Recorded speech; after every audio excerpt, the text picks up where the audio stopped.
everyone, and welcome to another exciting edition of Training Unleashed. On behalf of everyone at the Learning Network, we appreciate you being here.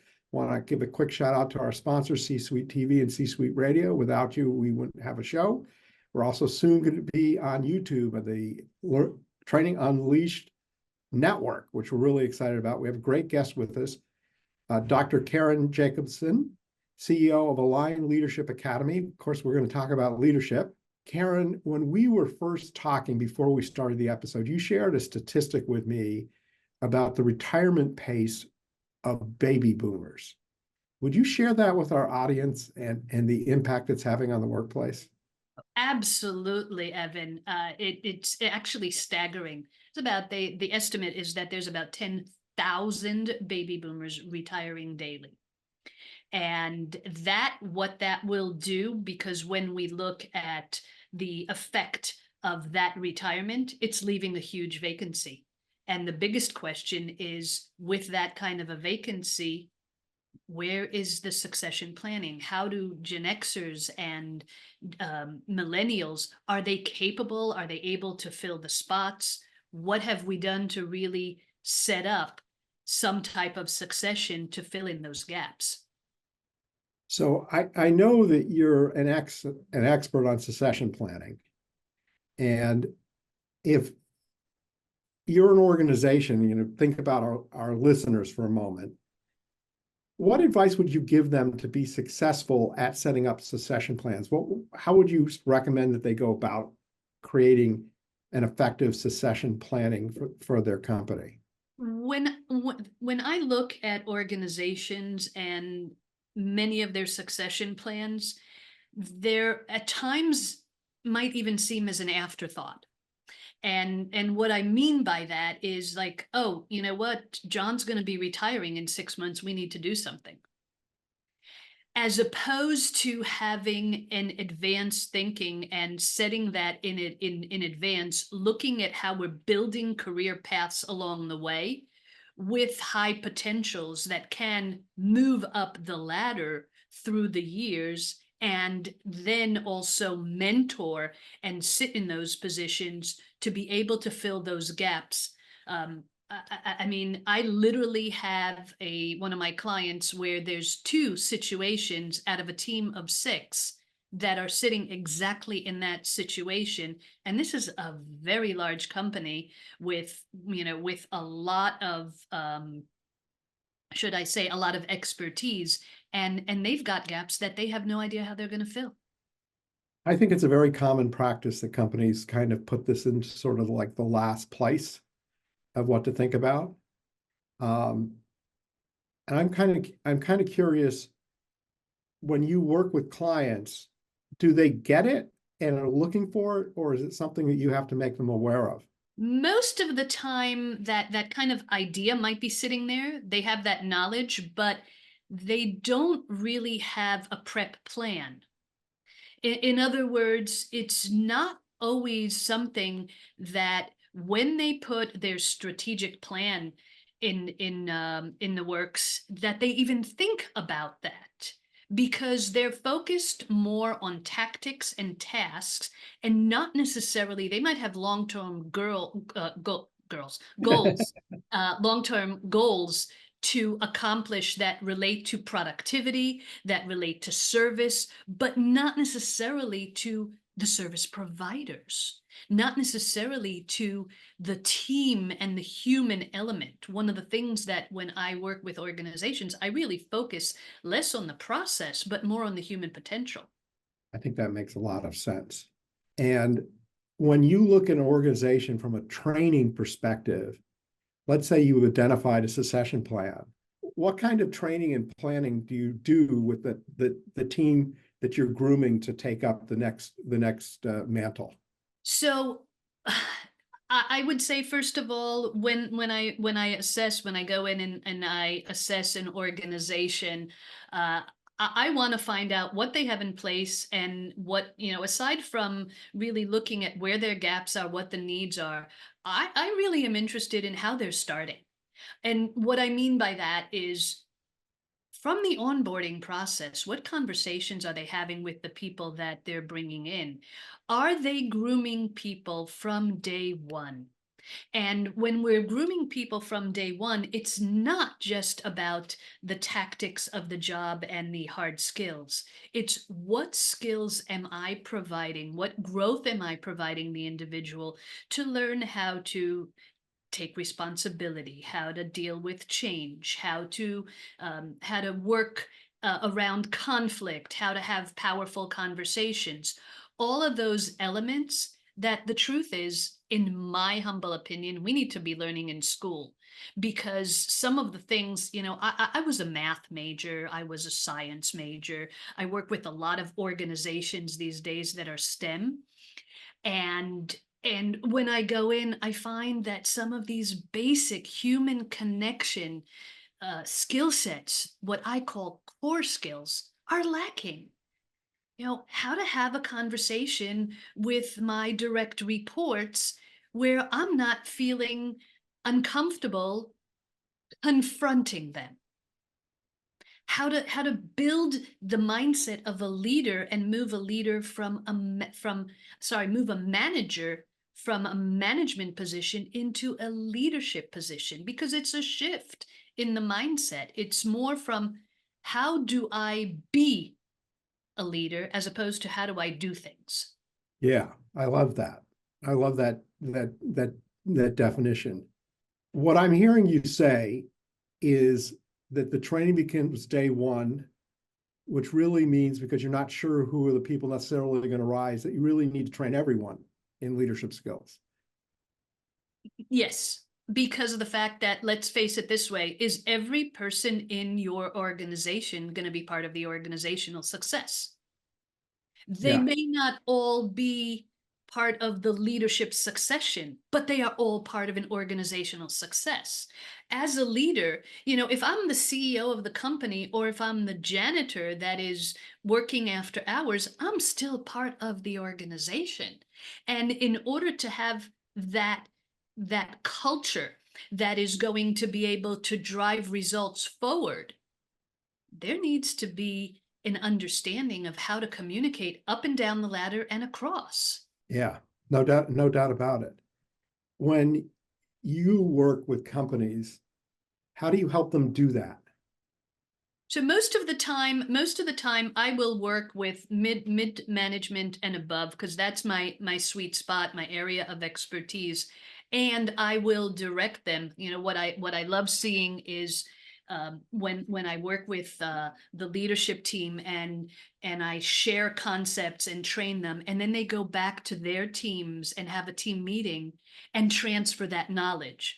So we know that in training, the best way for people to learn and to really make that training sticky is to be able to transfer the skills, to practice it, and being able to see them go and do that. For me, that's the best thing, because of the fact that they're not only applying, but now they're spreading the message across to their team, and their team can now go from, whether it's the supervisor level, take it down to the direct reports, to the front line, and build more of a concept of the organizational culture that is really more unified. Interesting. Let's get back to succession planning for a second. Um, let's just say you're the board, you're senior management, and you've developed a succession plan. How do good companies present that to the staff? Do they wait to a time? Do they do it early? What are the best practices in terms of sharing that information with everyone? I would say it depends on a number of things, because we always know there's the opportunity to promote from within, and there's also the opportunity to bring in from the outside. Some companies have a preference and really look to create, when you're promoting, especially when you're promoting from within, you're building more loyalty. And people also know that, hey, I have a future within this organization. I can climb up the ladder. When you are able to identify your high potentials, and there's, every organization is going to have their sweet spot of how long it might take for the position to go through to cover. So in other words, if I'm a department head and I know that I've got 6 months before I'm retiring, I need to already be in a position where my successor is being either mentored, trained, shadowing, and covering things, being able to take more responsibility, maybe take some load off of me right now, and start showing up. Because the worst thing that you can do is, out of the blue, have someone just show up and take over where I'm leaving. Yeah. That's a recipe for disaster, whether you're in a public company, whether you're in government, whether you're in a private sector, it does not matter, because that shift in leadership does not allow specifically the idea of being able to create a smooth flow and transition. So I would say, depending on the position and the complexity, I would say each organization has to measure what the right time is for that successor to show up, but you can start grooming them even from day one. I think you make a really good point. It probably to some degree depends on the role and the level. Having people in place at every level, because really, when we started talking, I think the word succession planning, I'm thinking, CEO, COO, but it really is just about every leadership role within the organization needs a succession plan. That's kind of my big aha that I'm getting from having this conversation with you. And that's every person sort of needs to have a training track or a learning track that is sort of customized for where they're going in the organization. Does that make sense? Absolutely. And part of that track is something that you start working on from the onboarding process. If I have a new hire, I want to know what their goals are, because let's face it, there are going to be some people. If I work in an organization and in an administrative role, and all I want to do is stay there. If I am a field operator and all I want to do is just do my job and I don't care to climb up the ladder, we need to know that from day one.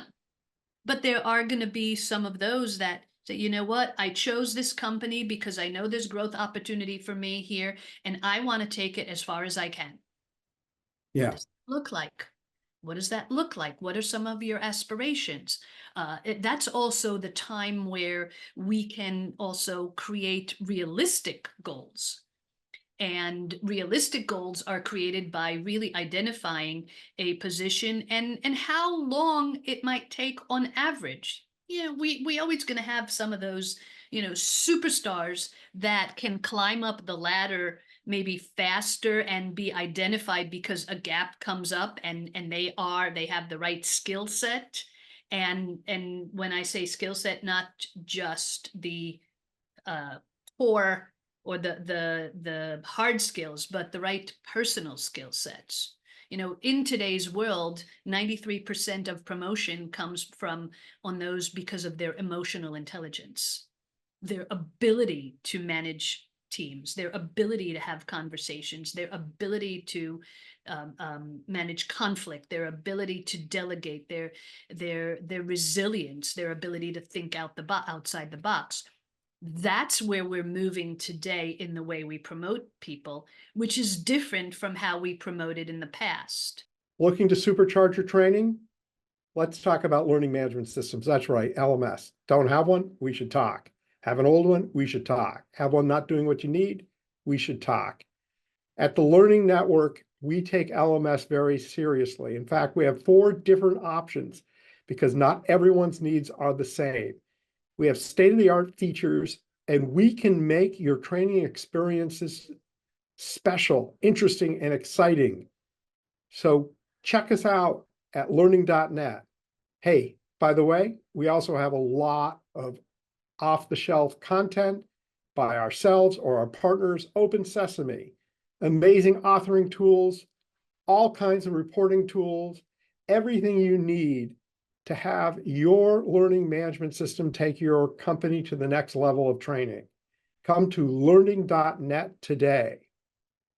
It's interesting because we started this conversation talking about baby boomers retiring at outrageous rates. But I'd love to have you speak a little bit about generational differences in the style of management, because I believe baby boomers have much more of an authoritarian versus collaborative kind of style. What do you see? Absolutely. Absolutely, because that's how baby boomers were trained. So when we look at, and it's interesting, Evan, because when I work, one of the things that I talk about is the multi-generational workforce. So that's actually has been, was one of my most popular keynotes. And one of the things that I do is I'll go in and I'll understand the nuances, not just in the workforce, but specifically whether it's working with the golf clubs, or whether it's working with travel industry. And there are differences. The biggest difference that I see as far as leadership is exactly what you're talking about, is that the baby boomers come, first of all, they're highly competitive. And they're really, one of the ways for their incentivization and their growth is like, give them another seminar, give them another title. And it was more about the individual success, because the need and the desire to get that other title means that I'm going to work harder to get somewhere. And they come from more of an authoritarian background, and it's authoritarian leadership because I said so. Whereas the younger generation, specifically millennials, they are coming from more of a collaborative effort and inclusive leadership. They are looking for mentorship, and they want to create joint solutions. Now, where did that come from? That came from the upbringing. And who were their parents? Mostly the baby boomers. And for the young millennials, it's the Gen Xers. The Gen Xers that are a smaller group than both the baby boomers and the millennials. Those are the ones that right now that, they've wanted the independence. They wanted more work-life, what some might call work-life balance, which is an oxymoron, because you take yourself everywhere. But it's having more freedom to create more harmony, I would say, in how we live our lives. But there's not enough of them, by the way, to fill in some of the positions that are becoming vacant by the retirement of baby boomers. And they are somewhat, because they're in between, depending on them, they're hard workers. They just want to do their job and many ways just be left alone. They still have some of that aspect of authoritarian and loyalty to work. They're not as competitive as the baby boomers, but they're also not necessarily as collaborative as the millennials.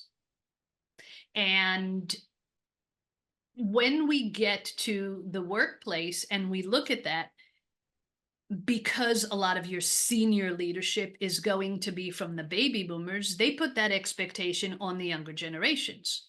But here's the interesting thing. How did we raise them at home? How were those millennials raised? They were raised in a collaborative effort. How many of them we hear like, oh, my mom and my dad are my best friend. That's not a surprise. That would allow them that they think they're allowed to walk into an executive's office without an appointment and just walk in. Okay, they were also told that they can do anything. And when you talk to them about succession, like, well, I want to have your spot in 2 years. And so the challenge was actually created by the parents. The challenge was created by the baby boomers that, raised millennials and young Gen Xers, and then further generations to believe they can have whatever they want, they can do whatever they want, they can be whatever they want. And then they come to work. And now at work, you're giving them a different ideology. The ideology at work is that I'm the authority, you have to listen, you have to do. And that's where the clash really comes in, because it's an ideological clash, because the workforce has not gone through that parenting transition, because the workforce, especially the more veteran the company is, some of it's going to come from the greatest generation. There are companies that we have that are 100 years old. They definitely have a different philosophy. Where you're seeing the differences are in the younger companies, in B corporations, which are cause for cause. You're seeing in some of the new startups that have a different ideology, and some that might have more of a progressive thinking, which, let's face it, you could actually have a baby boomer with a millennial thought process. No, no doubt about it. Um, you know, Karen, this is a very interesting conversation. We can only go so long. I think people would love to know more about you, your company, Align Leadership Academy. Who are the people that you like to work with? Who are the people like working with you? I guess it's got to go both ways. And so please tell us about yourself and your company. My organization, what we do is challenge people to be more. And we challenge really leaders to be more. I mentioned earlier, I focus mostly on middle to executive leadership teams, providing them with the skill sets, the mindset, and the habits of leadership, really to unlock their ultimate potential, so that they can perform at their highest level and gain a competitive advantage, and then transfer that knowledge to the rest of the organization. My background has come from, I've always been a high performer. It goes back to the challenges my grandfather had put me through when I was a little kid. I think my grandfather is probably the only person, Evan, that I ever had on a pedestal. And my grandfather to me was like larger than life. When we moved to Israel, and we lived with him for a period of time, and there was just this awe of Saba. And I used to watch his habits and his discipline and his dedication, and learned so much from him. When I got out of school, I went into the army. I was an officer and a commander in the Israeli army, and then came back to the States. As a matter of fact, funny enough, today is the anniversary of my coming back to the US, April 4th.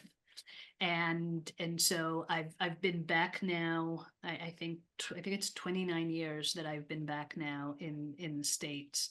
So what did you learn? Because I know you were commander in the Israeli army, from the Israeli army experience that has led you into where you are today, running a leadership academy.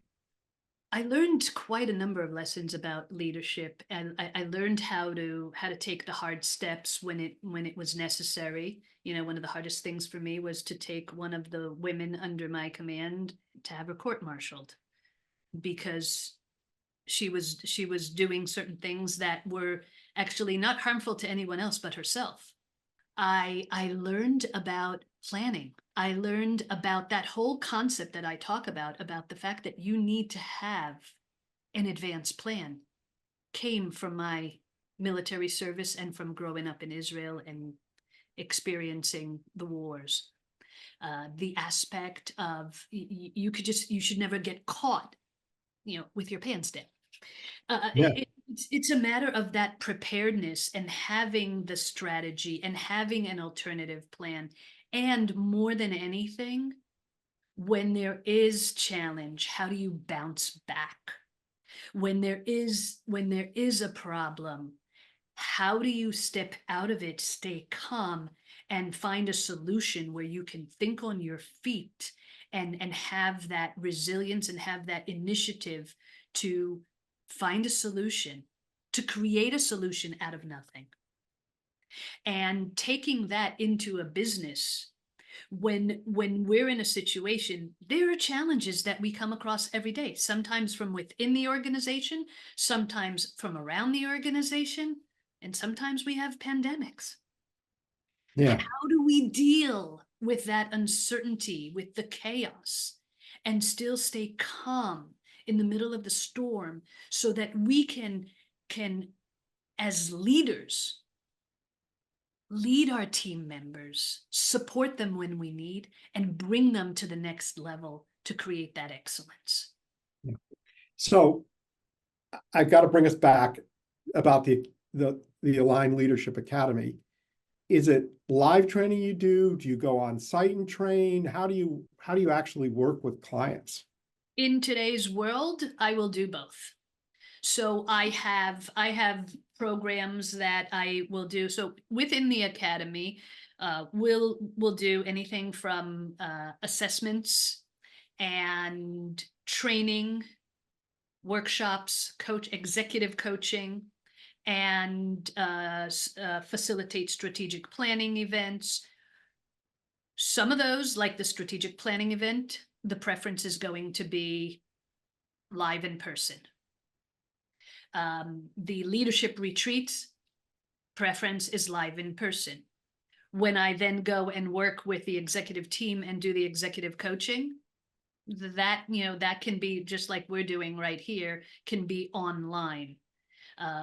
When you're looking at specifically leadership and communication skills for a team, having a virtual experience will give knowledge, but it doesn't give the same impact and experience. So those are the things that organizations bring me in. It might be to do a half-day live event or a full-day live event, and then sprinkle in some other events. And I've also done some that had to be hybrid, because that was just. I also know you're a keynote speaker. Yes, I am. What do you typically talk about? The main, we're actually in the process of that whole story around Israel and the bounceability factor is a new keynote that's being introduced this year. And that is really the signature story of growing up in Israel, experiencing three wars, being a commander in the army, and some of the content we just talked about, how that shaped the way I view businesses, the way I work with organizations, and what we can learn from it. The other one that has been one of the popular one is the generational program and working through, leading a multi-generational workforce. Those are great topics. Very, very timely. Karen, most people listen to the show, so they're not looking at your picture where you got your name and title. How do they reach the company? And I know you have an offer, and if you would share that offer. Very easy. I'm on all social media platforms, Evan. Everything is under Dr. Karen Jacobson with an S-O-N. And they could just pull that from the title of the show when we share it. And whether it is on Facebook, on LinkedIn, for the businesses, mostly LinkedIn is the easiest. There's a lot of information there, and on my website as well. But I have presence on X and Instagram as well. I do have an offer for leaders where we have an ebook, which is 7 strategies to effective leadership. And all they have to do is go on the website and fill out the form, and they can get the book. And what is your website? drkarenjacobson.com. Love it. It is very easy. You know what? That's again, when you talk about strategies, granted in marketing they talk about it, but the aspect of understanding memory and neuroscience, because a lot of what I do comes from from neurology and neuroscience, is simplicity and continuity. Yeah, no doubt about that. Karen, we always end the show with one tip. You had one tip to share with the audience. What would that one tip be? We started off by talking about the path for succession. And my strong recommendation is have conversations with your new recruits when you're onboarding them and create a future plan for them. What you will do is you will end up building stars, creating succession, enhancing retention, and building loyalty. It's a great tip. Really good tip. I would like to thank you for being our guest on the show. Appreciate it. I want to take a moment and thank the audience. Without you, we wouldn't have a show. I want to remind everyone to go to trainingunleashed.net, where the Learning Network shares all the episodes and all the notes and all the websites and all the information. Plus, you can go to our new YouTube channel, Training Unleashed Network. And again, thank you, C-Suite TV and C-Suite Radio, for being our sponsors. Everyone have a great day.